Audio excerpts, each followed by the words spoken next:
Ah, so ist er. Unser Kombi. Guten Tag, ihr Leid! Willkommen bei der 4. Folge, die garantiert nicht so extrem ruckle wird. Im besten Fall überhaupt nicht ruckle wird. Kurze Erklärung, was passiert ist. Der Computer, über den ich gespielt habe, der hat eine... Moment, ich muss mal gucken, was ich da bauen muss. Irgend so ein Aimer-Ding. Der hat eine ARC A770 Grafikkarte drin. Genau, so heißt das Ding. Und jedes Mal, flupsch, wenn der Grafikkarte-Treiber sich aktualisiert, was ich halt vorher gemacht habe, dann tut er die Lüftereinstellungen auf automatisch stellen. Also, dass die Lüfter ihre Geschwindigkeit automatisch anpassen. Das heißt, also so soll es eigentlich sein. Wenn ein bisschen mehr im Spiel los ist und die Grafikkarte heißer wird, muss der Lüfter mehr schaffen und schneller laufen. Soweit so logisch. Aus irgendeinem Grund hat das Ding eine Macke. Scheiße. Und mein Auto ist auch. Aus irgendeinem Grund hat das Ding eine Macke. Und zwar, wenn du hier gehst und ich brauche Klebeband. Ne, 28, 24. Achso, Moment. Chemikalien, wo kriege ich denn sowas her? Halt mal gerade was in. Was man aufwacht. Gehen wir doch hier. Gib mir mal ein bisschen was her, Kollege. Cool. Aus irgendeinem Grund tut der Konserve, was soll denn die Scheiße da? Aus irgendeinem Grund tut halt der Grafikkarte-Treiber hingehen und tut die Lüftereinstellungen zwar auf automatisch stellen, aber es geht nie höher als 30% der Lüftergeschwindigkeit. Sprich, wir tun gerade irgendwas spielen, die Grafikkarte muss ordentlich schaffen, kriegt 80 Grad oder sowas und der Lüfter läuft auf 30% und kriegt das Ding nicht gekühlt. Und wenn die Grafikkarte nicht gekühlt wird, dann überhitzt die. Und dann fängt es an zu ruckeln. Und zwar ganz böse. Und ich hab's im Spiel angekreidet. Hab halt gedacht, es wäre das Spiel gewesen, wo du ruckelt wie Sau. Nee, es war die Grafikkarte. Die einfach zu heiß war. Ist übrigens nicht gut. Ich kann es euch nicht empfehlen. Grafikkarte zu heiß laufen zu lassen. Ist eine blöde Idee. Ich die Kiste nicht klein, hey. So, wie kann man das Ganze umgehen? Also falls es auch Leute gibt, die so Grafikkarte haben und die dasselbe Problem haben, achte mal drauf, ob euer Lüfter gescheit läuft. Ja, man geht in die Einstellungen und tut halt einfach die Lüfterkurve selbst angeben. Also zu sagen, was weiß ich was, bei so viel Grad soll so viel Prozent der Lüfter laufen. Oder geh ich halt einfach hin und sag, hey Lüfter, du laufst jetzt standardmäßig auf 90%. Fast volle Power oder von mir aus 100%. Ja, dann macht er ordentlich Sound, aber wenigstens ist das Ding gekühlt und dann hat er das Problem nicht. Plan B, und das ist das, was ich hier gemacht habe, aber eigentlich hat es damit nichts zu tun. Er spielt an einem anderen Computer, wo eine andere Grafikkarte drin ist, wo der Treiber nicht so Probleme macht. Ja. Wir brauchen immer noch Chemikalien und ich weiß nicht, wo man die... Kann man die hier herstellen irgendwie? Ja. So viel dann zur letzten Folge, wo halt einfach scheiße gelaufen ist. Kann man nicht anders das sagen. So, dann kommt also das war jetzt, warum es da so geruckelt hat wie es Sau und warum das jetzt eigentlich nicht mehr vorkommen sollte. Das zweite, was ist, ich war total überfordert, weil ich nicht wusste, was ich machen muss im Spiel. Es hieß so dann irgendwann... Guck, wir machen ein bisschen Musiker, oder? Oh, hierher. Super Zimmer. 2 Musiker. Es hieß... Oh, das ist noch dir. Es hieß dann irgendwann, du irgendwie so komisches Dingsbums aufladen, das Ding auf der Fahrerseite, auf der Beifahrerseite, das muss aufgeladen werden mit so Anker oder sowas. Und ich habe die Dinger in die Hand genommen, diese Anker, bin durch die Fahrertür ingestiegen und wollte es dann halt da auf die, ich kann es mal zeigen, und wollte es dann halt da inbauen. Sprich, ich habe das Ding in der Hand gehabt, stelle ich vor, ich jetzt in der Hand, so, dann steige ich da in, so, alles klar, und dann denke ich, okay, ist das jetzt geladen? Ist das nicht geladen? Keine Ahnung. Nee, es ist nicht geladen. Man muss nämlich, und das war mir nicht klar, Warte mal. Ja, genau. Man muss nämlich diesen Anker über die Beifahrertür, es muss unbedingt über die Beifahrertür da reinmachen. Wenn du das mit dem Ding in der Hand in der Fahrertür einsteigst, lässt das vor der Fahrertür fallen und du huckst ohne drin. Das war der erste Punkt, wo ich nicht geschnallt habe. Irgendwann habe ich es dann hingekriegt, aus Versehen, und dann hieß es, jo, und jetzt musst du irgendwie so ein komischer Punkt inscannen. Moment, ich kann es euch mal zeigen, falsch rum. Logbuch, komme ich gleich noch drauf zu sprechen. Anker, Instabilität.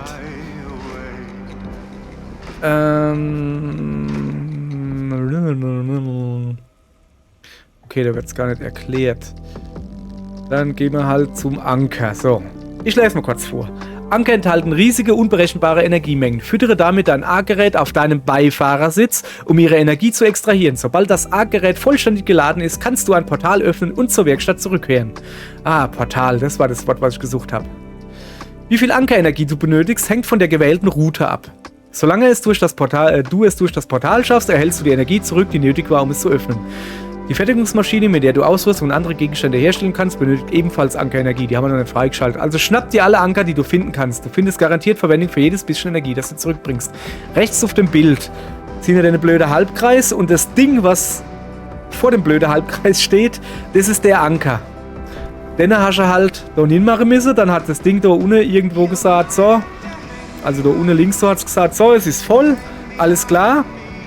Dann hast du auf der Karte so Portal anwählen müssen, und jetzt sagen wir mal, es war halt letzter Folge, ich erkläre das jetzt kurz. Sagen wir mal, wir waren hier, Stroß, dann war hier der Ankerpunkt. Und dann hieß das, jo, dann musst du jetzt halt anwählen. Dann habe ich den angewählt. Und dann hat die Tulla mir gesagt ins Ohr, ja, fahr zu der Lichtsäule. Das ist das Portal, da musst du hin. Und ich gucke mich um und ich sehe rotes Licht, das dahinter im Hintergrund glüht. Aha, das muss die Lichtsäule sein. Und dann fahre ich dahin und die Lichtsäule war dann ungefähr hier und ich fahre dann dahin und dann war da auch irgendwas, das hat ausgesehen, ja, wie so eine Zollstelle oder sowas. Ah, es könnte Portal sein, ich fahre mal drauf. Nö, funktioniert nicht, bla bla bla, hin und her, Aufregung, alles scheiße, dumm, gestorben, bam. Richtig schwer gewesen.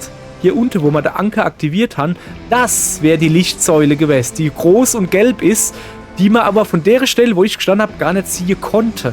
Weil man es nicht weiß, ich hätte die nicht gesehen. Es wäre also besser gewesen, weil die Tulla gesagt hätte, mach das Ding ins Portal hin, aktiviert das Portal und fahr dann genau dahin, wo du gerade das Ding aktiviert hast. Du Affezippel. Hat es aber nicht gesagt. Und das war halt das Problem. Zusätzlich, dass ich schon gestresst war, weil wieder, oh, Zeitlimit, bla bla bla, ne? So, warum sieht mein Auto so ganz aus? Wir haben es halt, ja, klar, ne? Wir haben es halt nicht gepackt, wir sind eigentlich gestorben. Wie am Ende von der letzten Folge. Da sind wir dann in der Werkstatt angekommen irgendwie und dann, was machst denn du da? Bist du aber komisch. Wie ist das? Ja, das ist, weil es das Tutorial-Level war und deswegen kannst du da nicht sterben, sondern du packst dann irgendwie, durch Zufall, packst dann doch zurück. Aber eigentlich wäre man gestorben. Und wenn man das so auf das Sack gegangen ist und das Ruckelei und sowas, habe ich das ganze Spiel einfach noch von vorne angefangen und habe nochmal das Tutorial-Level gespielt. Und was soll ich sagen, ihr Leid? Es ging voll einfach. Wirklich, ich habe den Ankerpunkt da hinten gemacht, okay, alles klar, Portal aufgemacht, bin in die Lichtsäule gefahren. Einfach super fluffig, ja, es ist ein bisschen drumherum, ist ein bisschen der Punkabgang, scheißegal. Aber es hat super geklappt, ohne Probleme. Und warum habe ich das plötzlich gewusst, wie es funktioniert? Weil ich mir die ganze Kacke hier durchgelesen habe. Also nicht alles, aber vieles. Und gerade der erste Tepto, der ist halt sau wichtig. So. Und alles andere, das was die Leute erzählen und sowas. Ja, das ist Story. Und sie sagen so ein paar kurze Dinger, so grundsätzlich, ja, geht doch hin, mach das. Aber wie es funktioniert, sagt ihr, keine Sau, musst du nachlesen. Und das war mir halt nicht bewusst, dass du viel nachlesen musst. Ich lese sau gern. Ich könnte ganze da lesen. Ich meine, hey, ich spiele Visual Novels und so Scheiß, ne? Aber wenn mir halt im Spiel jemand was erklärt, live, mit Tonaufnahmen, ah ja, ich mach das und das, dann könnte ich mir ja denken, okay, die erklärt mir das, da muss ich schon nichts noch lesen. Ja, so, komm, wir lesen das mal, wo wir schon da sind. Im Sperrgebiet überleben. Auf deiner Fahrt durch das Sperrgebiet solltest du so viel erkunden, wie du kannst. Wenn du dich verfährst, wirf einen Blick auf die Karte und auf den Beifahrersitz. Nee, wirf einen Blick auf die Karte auf den Beifahrersitz, so rum. Und verlass ruhig einmal die Straße, wer weiß, was du findest. Ressourcen sind überlebenswichtig. Halte Ausschau nach Fahrzeugen und verlassenen Gebäuden. In Autos findest du meist Benzin, gewöhnliche Materialien wie Metallschrott, manchmal gute Ersatzteile. Vergiss nicht, du kannst viele Dinge im Sperrgebiet scannen, um weitere Informationen zu erhalten. Übrigens, das Bild, was nicht sehe, das große rote Ding, das ist das Portal. So sieht das aus. Da müssen wir reinfahren dann am Ende von so einem Run. Aber nicht jetzt. So, ihr Leid, was ich also jetzt mache, das ist so viel dann erstmal zur Stunde. Wie viel Zeit haben wir dann jetzt schon rumverplempert? 10 Minuten noch nichts geschafft. Alter Schwede, das ist ja wie auf der Arbeit. Da habe ich nicht nur Kaffee getrunken hier. So, was ich jetzt gern machen würde, ist das Zeichen, was im Kofferraum ist, das würde ich gern in den Schrank machen, in den Spind. Wie geht das? Weil jetzt habe ich so einen Kofferraum und wenn ich jetzt da drauf gehe, mache ich was wieder rein. Ich muss das jetzt nicht wirklich da nehmen und händisch in den Spind dran, oder? Oder? Oder? Doch, muss ich. Doch, muss ich. Okay. Ja, komm. Dann machen wir das genauso. Verschieben. Ich tue erstmal alles erstmal rüberrahmen, außer das, was ich halt brauche. Na, das hätte ich jetzt schon gebraucht, Kollege. Na komm. So. Junge. X fallen lassen. Y ausrüsten. Y Zuweisung starten. Achso, ne, brauchen wir nicht. Hopp, ist ja egal. So. Ich gehe jetzt mal die Schachtel da ein wenig leer machen. Ne? So. Was ist denn das da eigentlich? Ersatz-Glühbirnen-Kit. So, nehmen wir mal mit, ne? Noch ein paar Fackeln. Was ist das? Rundfunksender. Dieser Rundfunksender gehörte früher zu einer alten Radiostation. Ach, das war das Ding, was immer gebellt hatte. Au. So. Auto erstmal leer gemacht.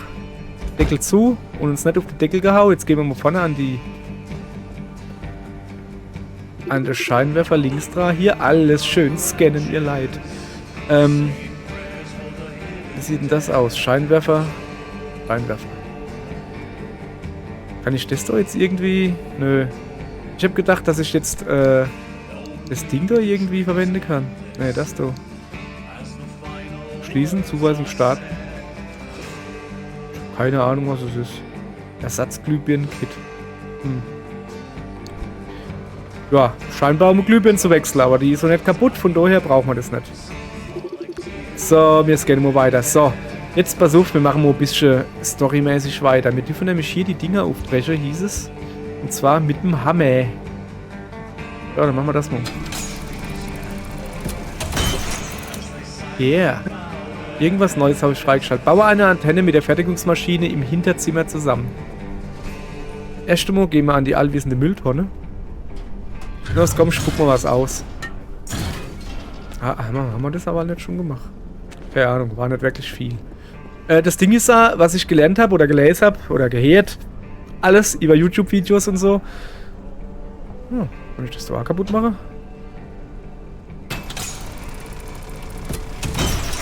Okay, das hat es jetzt nicht so gebrungen, aber okay, vielleicht brauchen wir das mal. Wenn du reinkommst, nicht das Auto gleich reparieren, sondern Auto da hinstellen, an die Mülltonne gehen. Je kaputter dein Auto ist, desto bessere Teile spuckt da die Mülltonne aus. Hab ich gelernt. Zack, ey, ich hätte vielleicht die mal scannen sollen. So, was ist denn das hier? Out. Kein Scan-Ziel. In. Opis Rohrpostsystem.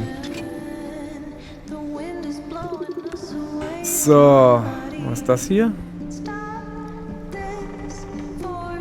On-Off. Vargas Autosauger. Kannst du das Auto aussaugen oder was?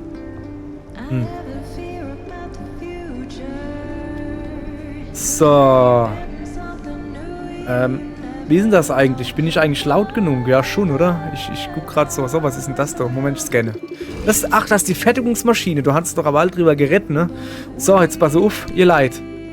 Ich gucke jetzt, dass wir immer ein bisschen lesen. Immer ein bisschen Logbuch. Was ist ein Logbuch? Vorratscontainer. Privates Feldtagebuch Dr. Everett. Datum unbekannt. Unsere Zeit hier ist anscheinend um. Man hat das Gefühl, alle können das Sperrgebiet gar nicht schnell genug verlassen. Wir lassen so viel zurück. Jeden Tag erhalten wir die Anweisung, ein weiteres Labor zu schließen und alles darin zu entsorgen oder als recycelbares Material zu kennzeichnen. Ey, die nervt mich gerade so, wie die singt. Recycelbares Material zu kennzeichnen, wie sie es nennen. Nur wissen wir alle, dass nichts recycelt werden wird. Wir können genauso gut unsere eigene Ausrüstung plündern. Wir rennen mitten im Experiment zur Tür hinaus, lassen halb ausgefüllte Protokolle und unsere Habseligkeiten auf den Tisch zurück. Wir hinterlassen eine Geisterstadt. Nein, eine ganze Reihe von Geisterstädten. Ein Geisterland, wenn man so will.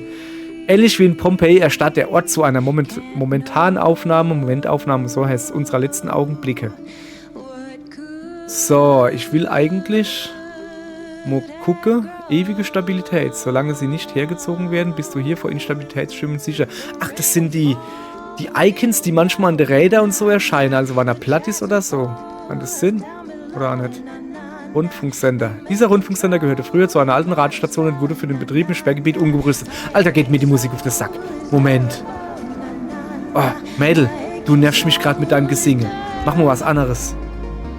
Ich will irgendwie so geiler 80er Synthi zeichern. Was war das? Das war 95 oder so, gell?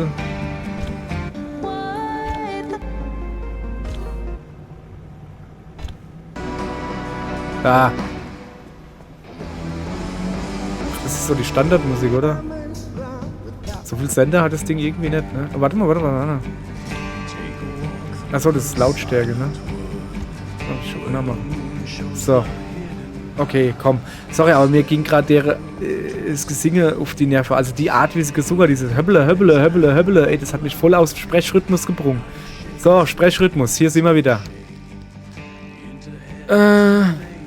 Komm, lesen wir einfach das. Natriumdampfleuchte.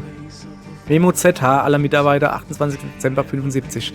Im Anschluss an meine Korrespondenz vom 24. Mai möchte ich Ihnen allen mitteilen, dass die bevorstehende Disco-Zeit nicht stattfinden wird.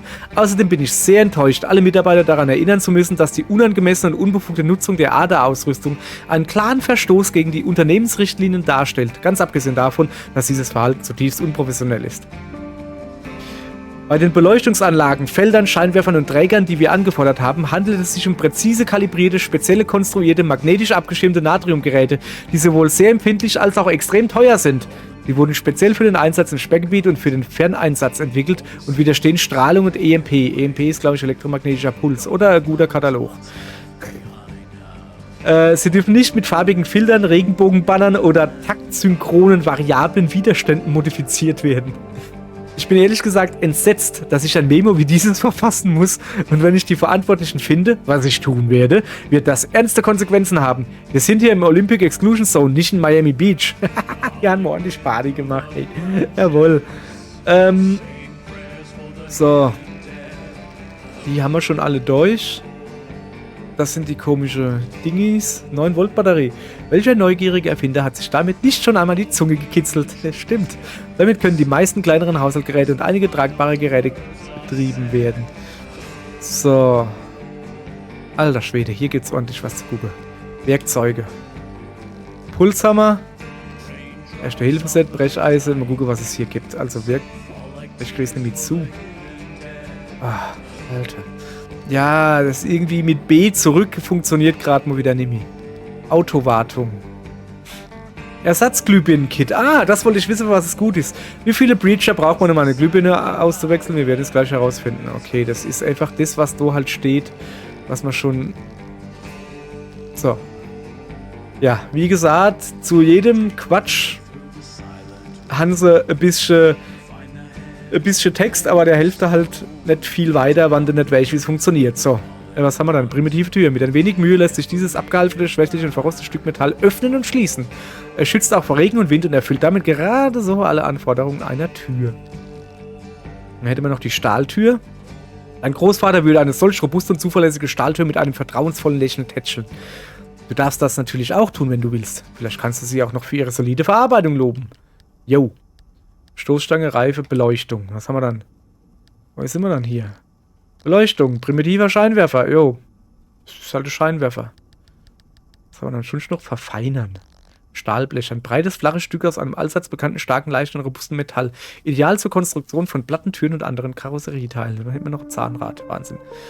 So, ich will doch aber eigentlich gucken, was das derweil war mit der Rohrposto, was es da auf sich hat. Ach, das sind die Statuseffekte.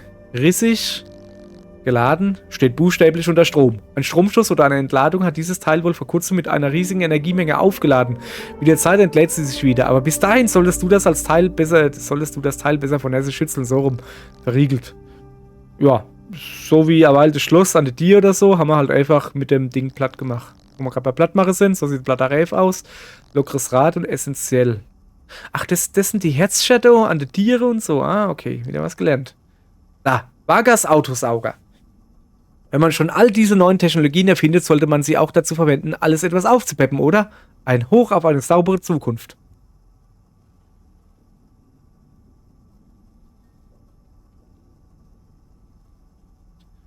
So, da hätten wir den Erste-Hilfe-Schrank, eine Zapfsäule und einen Portalausgang.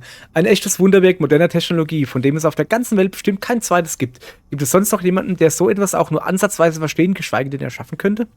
So, Oppis Rohrpostsystem, da ist es doch. Das Druck-Luft-Rohrpostsystem. Kurz Rohrpost erstreckt sich über das gesamte Sperrgebiet. Ah, okay.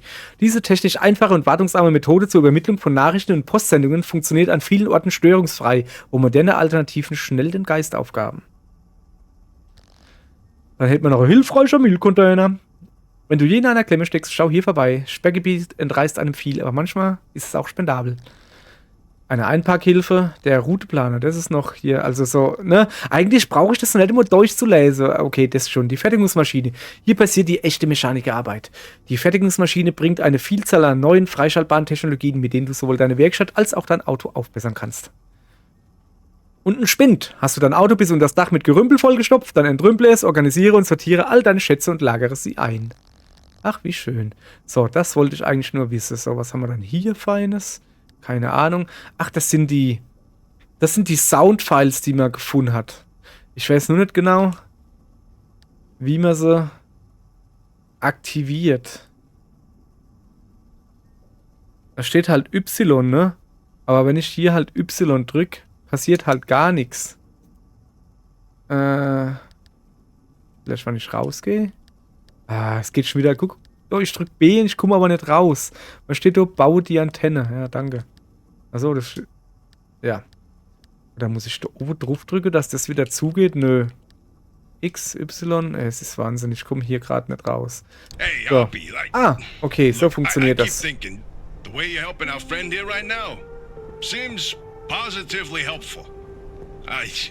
Oh, das ist doch stimmt. Was ist das? Handbremse? Mit einem schnellen Hebelzug kannst du die Hinterräder des Autos blockieren und so einen Teil des Momentums in einen Schleudergang verwandeln. Vielleicht beeindruckst du damit sogar die Anomalien, die dich beobachten. Krass, du kannst eine Handbremse inbauen? Ach, das ist wahrscheinlich so ein Ding, was ich aufs Armaturenbrett links inbauen kann oder so. Was haben wir hier? Primitive Platte. Und das? Primitive Stoßstange. Geil, die nehme ich mal mit. Ah, ich bin voll, ne? Dann haben wir hier noch eine Haufe Schraube, die nehme ich so mit. Oh, das da. Das da kann ich gebrauchen. Gummientche, was ist das? Handstaubsauger. Die Funktionsweise dieses Geräts beruht zum Großteil auf den Grundprinzipien eines Haushaltsstaubsaugers. Sämtliche Sicherheitsanforderungen wurden jedoch ignoriert. Dieses Gerät ermöglicht das schnelle Aufsammeln von fast allen festen oder halbfesten Substanzen. Es wird versucht, alles aufzusaugen, was klein ist und auf das es gerichtet ist. Was zur Hölle? So. So, mal gucken wir, ob wir da schön die Stoßstangen hinkriegen. Aber da habe ich eigentlich dran, ne? Primitive Stoßstangen. Ich habe primitive Stoßstangen.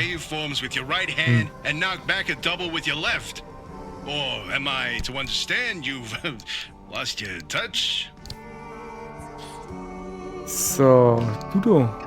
Du kommst Ado neben. Dudo. Und Dudo. Und Dudo. Na, komm. So, rein.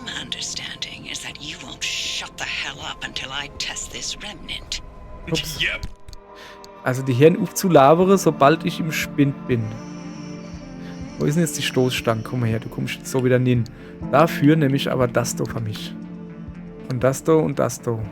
Also, dass ich da nur so Materialien drin habe. Ich will jetzt halt erstmal nur gucken, ne? So, hopp, komm. What? Wait, really? Poppy, darling, you never give in this easily. What's going on? Francis? Yes? How have you not thrown him to the bunnies by now? 80 years old and only getting sharper by the day. You're a legend, still a role model. I'm giving you Oh, hier noch aufzulabern, echt jetzt. Also eigentlich interessiert mich das hier null. We're signing off. Ah ja, komisches Driver, Geplapper good da. luck out there. And watch out for the bunnies. They are a doozy.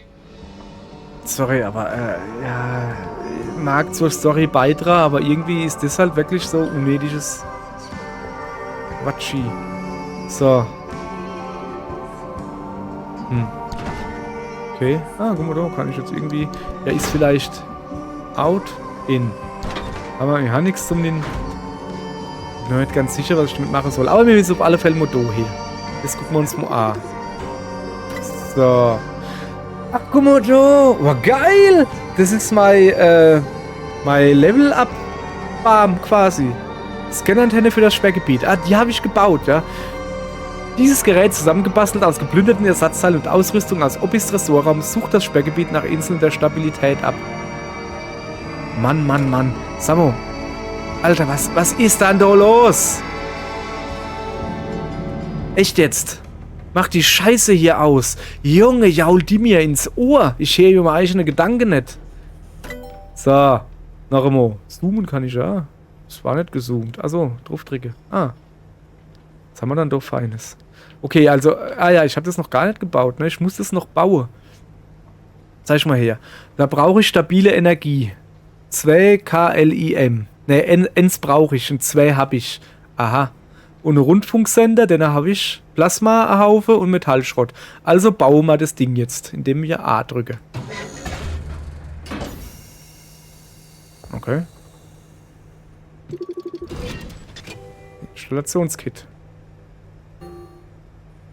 Warnung, in den Händen tragen. Achso. Ah ja, dann gib mir's doch. Bringt die Antenne auf dem Dach an. Okay. Jetzt hätte ich natürlich schon, jetzt hätte ich gern Musik. Aber kann ich mit voller Hand an das Dingens gehen? Ja, ja klar, ne? Ich glaube, ich bediene das so mit der Nase. Aber ich will nicht das Gejaule haben, hey. Ja, Maul, ey. Was ist denn jetzt los? Irgendwas stimmt nicht. Ah, ich habe das Ding fallen gelassen. Okay, noch einmal. Ah, endlich.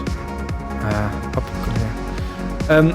Ja, sorry, ihr Leid, ne? Aber ich will irgendwie Hintergrundmusik haben. Die ist mir irgendwie auch schon wieder zu laut, ne? Ach, komm. Ey, das Ding ist irgendwie verbuggt. Guck mal, ich hab die Volume ganz runter und es wird halt nicht leiser und nicht lauter. Also das macht quasi gar nichts, ne?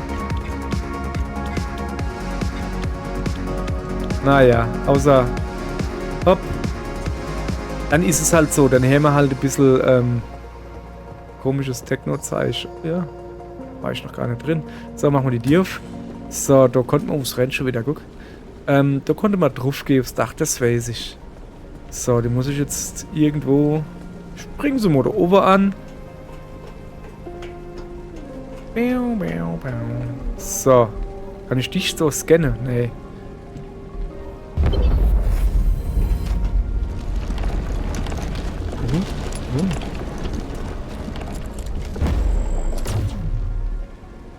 Oh, doch. Macht schon einen schmalen Fuß, ne?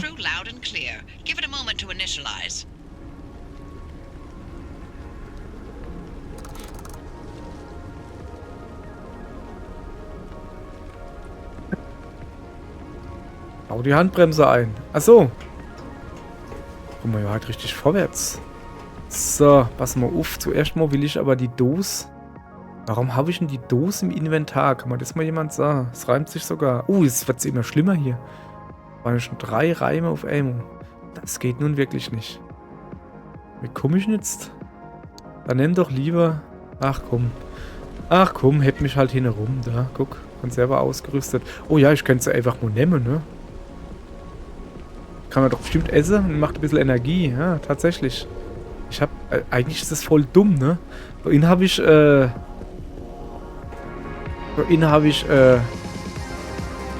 Schrank, wo man tragen kann und dann wird man gesund. Wie heißt es dann? Ein Medizinschrank. Mann, Mann, Mann. Sorry. Ein Schrank, wo man tragen kann und dann wird man gesund. Ja, geil. So. Mach mich gesund, Schrank. Kann ich da noch ein paar Konserve inlagern? Ne, warte mal, die lege ich ins Auto. Gute Idee. Gute Idee. Konserve kann ich immer gebrauchen. Da. Ich hätte das Desto gern. Zuweisung starten. Das ist wieder falscher Knopf. So. Weißt du? Wie kann ich denn die Scheiße aus der Hand legen, ihr Leid? Fallen lassen. Ach so. Hopp, komm. Geh zu. So, Moment. Ah, die Handbremse, ja.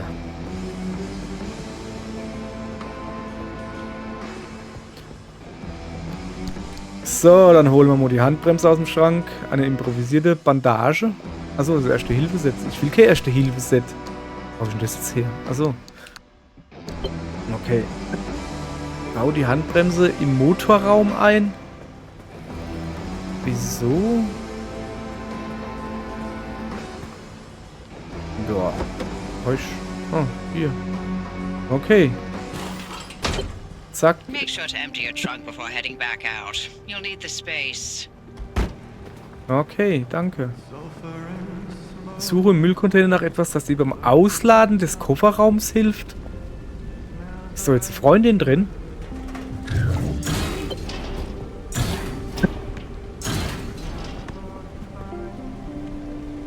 Ich glaube, die meinen nicht die Fackel, oder?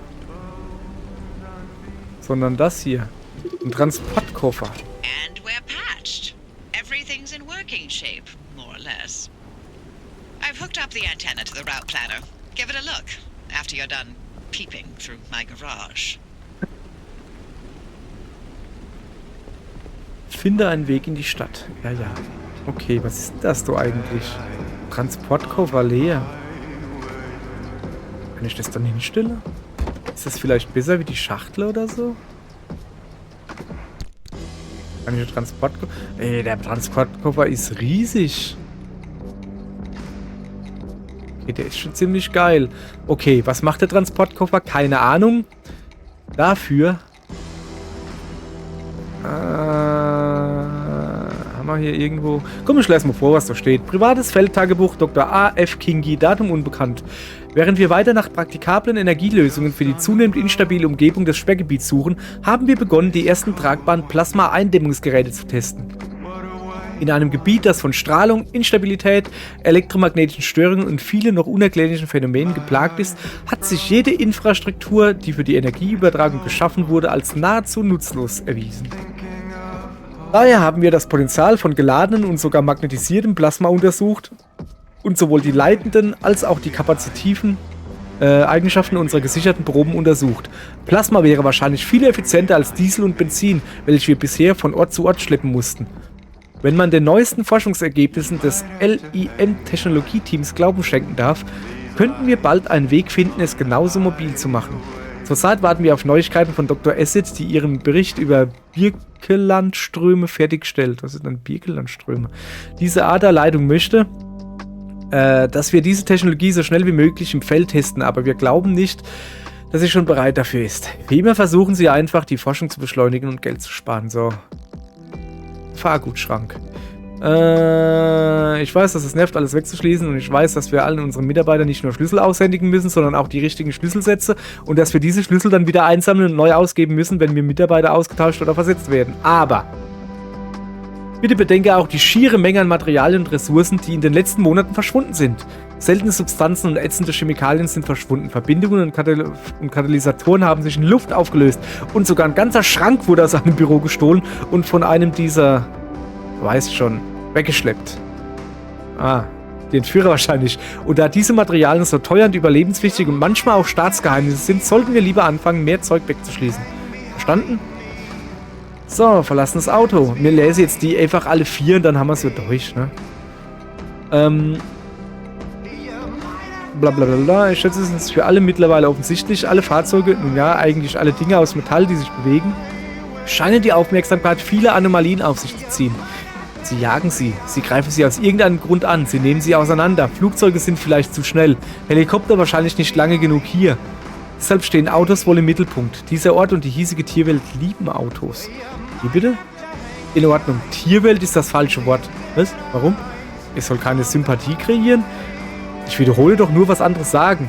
Nein, ich denke nicht, dass es gefährlich ist, das über Funk zu sagen. Die Reichweite unserer Funksignale ist sowieso begrenzt.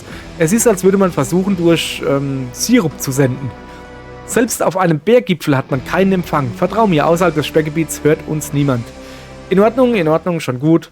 Warum sind Leute von der Ostküste immer so pedantisch? Weißt du, warum du keine Freundin hast? Weil du einen Stock im Arsch hast. Sehr schön. Dann hätten wir noch Autowrack. Ich habe ihm gesagt, er soll sein eigenes Auto zu Hause lassen. Die Ada hat einen Wagenpark und würde auch die Kosten für einen Mietwagen bezahlen. Was macht er? Er kommt mit seinem eigenen Auto aus Delaware. Aus Delaware! Ich habe gedacht, aus Metall. Wie lange es gehalten hat? Was denkst du denn? Wir sind wie Aasgeier. Wie niederträchtige Aasgeier. Dann haben wir hier kleine Elektrogeräte, der Ankerstecker. Ist das schon gelesen? Sieht interessant aus. Langwierig, schwierig, bla bla bla. So, Vorratscontainer. So, was wollte ich denn eigentlich gucken? Gaskartusche. Kleiner Druckbehälter, der einen geringen Antrieb erzeugen kann und sich als rudimentärer Stoßdämpfer eignet. Kupferdraht, elektronische Bauteile, Stofffetzen, Gasflasche, Plasma, Konserve. Stabiler Anker. Dieser Anker ist in gutem Zustand und scheint einwandfrei zu funktionieren. An ihm herumzuspielen könnte, bla bla bla. Zugangskontrollposten. Vor langer Zeit wurde der Zugang zum Sperrgebiet streng überwacht. Außerdem gab es in regelmäßigen Abständen Kontrollposten, nicht nur aus Sicherheitsgründen, sondern auch um die Bewegungen der Mitarbeiter zu überwachen und sicherzustellen, dass diese das Sperrgebiet sicher durchqueren konnten. Die Kontrollposten ermöglichten es der ADA, sämtliche Fahrzeuge zu überwachen und Rettungsteams auszusenden, wenn der Kontakt zu Fahrzeugen abgebrochen war. Als Reaktion auf die Launen und Gefahren des Sperrgebiets konnten instabile Gebiete abgeriegelt und sichere Routen geöffnet werden. Zu Beginn waren Eindringlinge vielleicht das größte Problem, aber in diesem zunehmend unberechenbaren Teil der Welt genossen verschwundene oder verirrte Kollegen schnell höhere Priorität. Heutzutage nutzen die verbliebenen Bewohner des Sperrgebiets die Zugangsschilder, um anzuzeigen, welche Routen stabil sind und befahren werden können. So, Portal, Weg nach Hause, Tür, Artgerät, bla bla. Ich will doch einfach nur gucken. Da gibt es irgendwas Neues und ich weiß nicht was. Hallo? Ach so. Da, Werkzeuge. Installationskit. Das brandneue Gerät für deine Werkstatt wartet darauf, endlich installiert zu werden. Worauf wartest du noch? Ja, gell? Worauf warte ich noch? Ich warte drauf. Transportkoffer, da ist er. Das wollte ich gucken.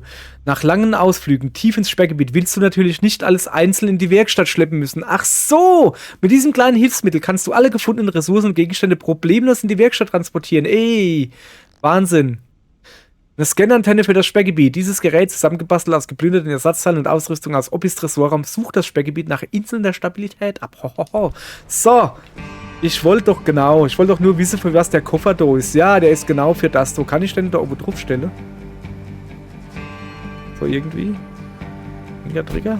Zack. Sehr schön. Ja, du mich ja. So, ihr Leid. Dann haben wir das so. Also, wir haben was gebaut. So, guck. Scan-Antenne. Und jetzt können wir einen Materialzerleger bauen.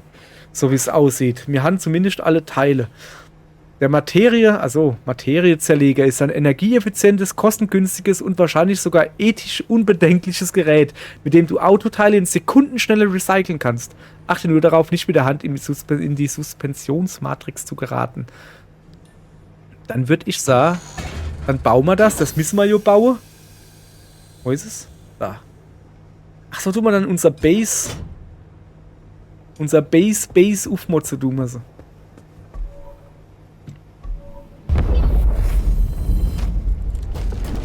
Na, das hat ja nicht so gut funktioniert. Oh oh. Oh oh.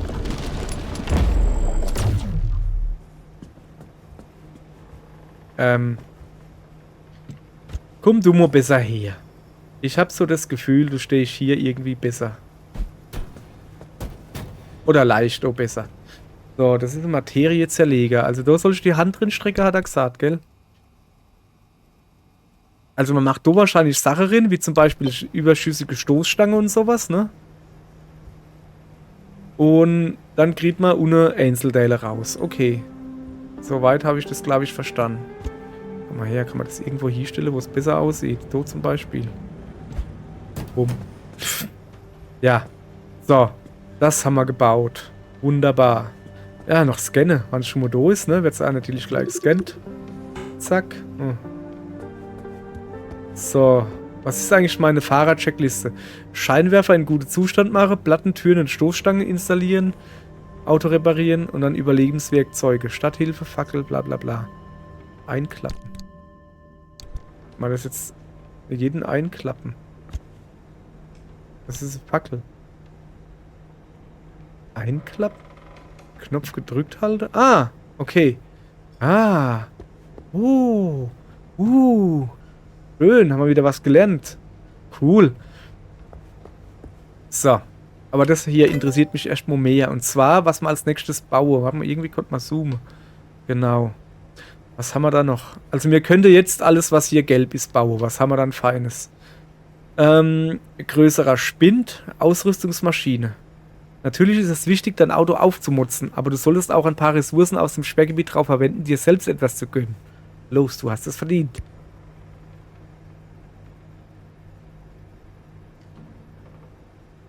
Eine verbesserte Antenne, integrierte Thermosaft-Wärmeableiter sorgen dafür, dass diese Antenne mehrfach aktiviert werden kann, bevor sie überhitzt. Ja, da freue ich mich aber.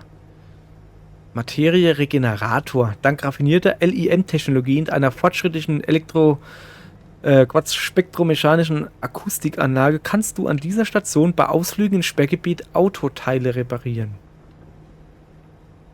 Kann ich an dieser... Hier steht ein Sperrgebiet. Was haben wir hier noch? Verschönerungsmaschine. Verschönerungen für dein Fahrzeug aufbewahren. Ja, nö. Und das war einfach... Größerer Spind. Oh, ich verbiete ihr leid. Also ja, also grundsätzlich erstmal, wir brauchen noch ein bisschen Energie und eine Haube Zeug. Um das alles zu bauen, wie ich da rechts ziehe. Das könnte man zum Beispiel bauen. Aber das haben wir schon gebaut. Haha, Wahnsinn. Ja, nee, dann... Keine Ahnung, was man mache. Größerer Spind, größerer Spind, größerer Spind. Also das ist aber die Spinddinge. Dann gehe ich da hoch und kann dann da aber lieber Autoteile spinden. Okay. Ich gehe mal so schnell durchgucken. Zapfsäule, Schnellzapfsäule. Schneller Auftanke, aha. Und hier. Das ist dann Stufe 3. Was ist das? Knotenpunkt Restabilisator. Mit diesem Gerät kannst du ein modifiziertes Scannersignal an einen Knotenpunkt aussenden und diesen damit verändern. Aha. Knotenpunkt Umfahrung. Okay, das ist alles noch ein bisschen zu viel für mich. Analysemodul. Mackenmaschine habe ich noch gar nicht, ne? Prüfmodul. Upgrade der Mackenmaschine. Ich habe noch gar keine Mackenmaschine. Faxgerät. Nein, ein F.A.X Gerät. Merkwürdig. Diese Frequenzanalyse und Extraktionsgeräte. Faxgerät. Okay, sollte eigentlich gar nichts empfangen. Ist es überhaupt an die Telefonleitungen angeschlossen? Fortschrittliche Werkbank. Noch mehr Materie. Reparaturmaschine. Ein Aquarium. Ja klar. Also das sind so Dinger, um halt unser Werkstatt freizuschalten. Ey, mir ist aber gerade aufgefallen. Alter Falter. Es gibt verschiedene Reiter, Alter. Scheiß mich im Ärmel. Was auch immer das heißt. Jesus, ne. Da gibt es einen Haufen zu bauen. Beleuchtung, Karosserie, Reifen. Reifen? Sommerreifen. Offroad-Reifen. Okay, wir brauchen unbedingt gescheite Reifen. Erweiterungsmodule. zusätzlicher Ausrüstungsgegenstand seitlich am Auto. Ey, das ist alles. Und ich habe gedacht, welche. Moment, guck mal her. Dass es nur denne Ende Barm do gibt. Ey, da gibt's so. Alter Falter, hey. Junge, Junge. Ja, da haben wir mal ordentlich was vor uns. So. Aber verheizt soll's das Gewässt in ihr Leib. Ja, sind schon gut die 3/4 Stunde Beiheit. Ich wollte doch eigentlich halbe Stunde Dinger machen. Aber ich habe mich mal wieder verplappert. Was macht denn das da? Komm, mit uns mal aktivieren. Alter, der hat mal das Höchste aus. Was?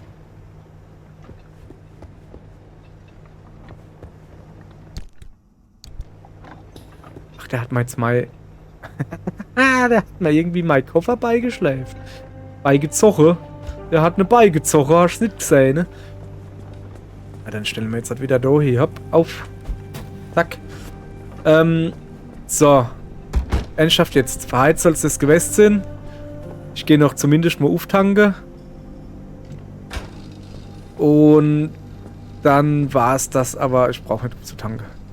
Dann war es das aber verheizt. Weil irgendwann ist Ammo wieder gut.